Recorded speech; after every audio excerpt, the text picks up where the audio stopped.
आज मैं आपको एक महत्वपूर्ण धार्मिक ग्रंथ के विषय में बताने जा रहा हूँ, जिसको बहुत से कम लोग जानते हैं। जैसे महाभारत में भगवत गीता है, वैसे ही पद्म पुराण में श्री शिव गीता है। भगवत गीता में कृष्ण भगवान ने अर्जुन को तत्वों का ज्ञान का उपदेश दिया था। ठीक उसी प्रकार शिव गीता में त्रेता युग में शंकर भगवान ने रामचंद्र जी को भी तत्वों का ज्ञान दिया था। शिव गीता जो है आपके भगवत गीता के बहुत पहले आता है, जिसको बहुत से कम लोग जानते हैं। आज शिव गीता की मैं विशेषता बताने जा रहा हूँ, और शिव गीता के हर अध्याय में एक एक लाइन में आपको बताऊंगा कि क्या क्या है, उसकी महत्व क्या है।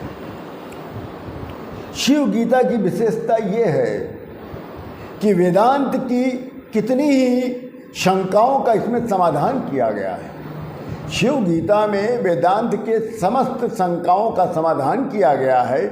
इस शिव गीता महापवित्र ग्रंथ में 16 अध्याय हैं।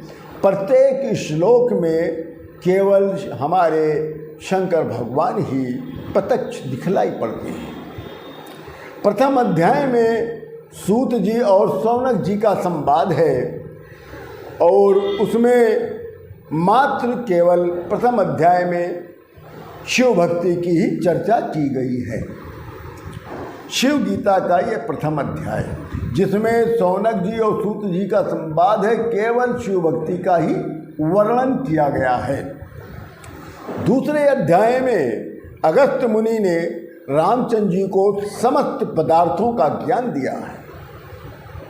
तीसरे अध्याय में रामचंद्र जी दीक्षा लेकर शंकर भगवान जी के शरण लेते हैं, अर्थात दीक्षा उपरांत उन्होंने शंकर भगवान की शरण में चले गए।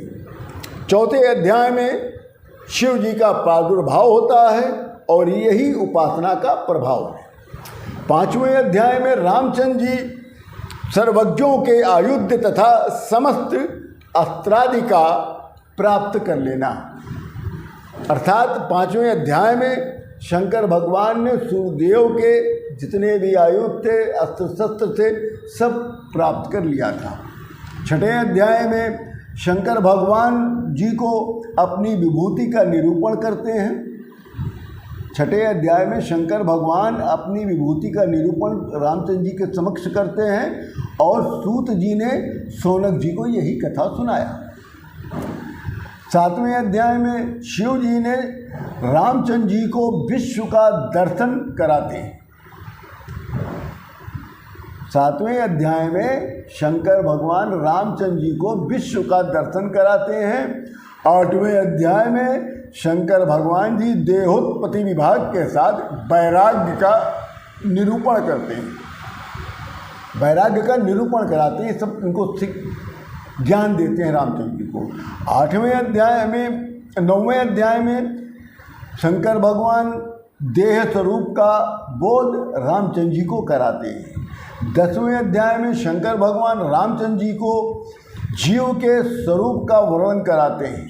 11वें अध्याय में शंकर भगवान रामचंद्र जी को देहांतर गति का निरूपण करा के उपासना की मति का वर्णन करते हैं।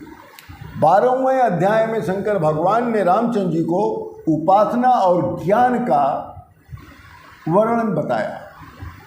13वें अध्याय में शंकर भगवान ने रामचंद्र जी को अपरोक्ष ज्ञान का उपदेश दिया, जिससे तत्काल मोक्ष की प्राप्ति होती है। 14वें अध्याय में शंकर भगवान ने कोश विवेक के अंतर्गत आत्मा को, ग्राहता को समझाते हैं।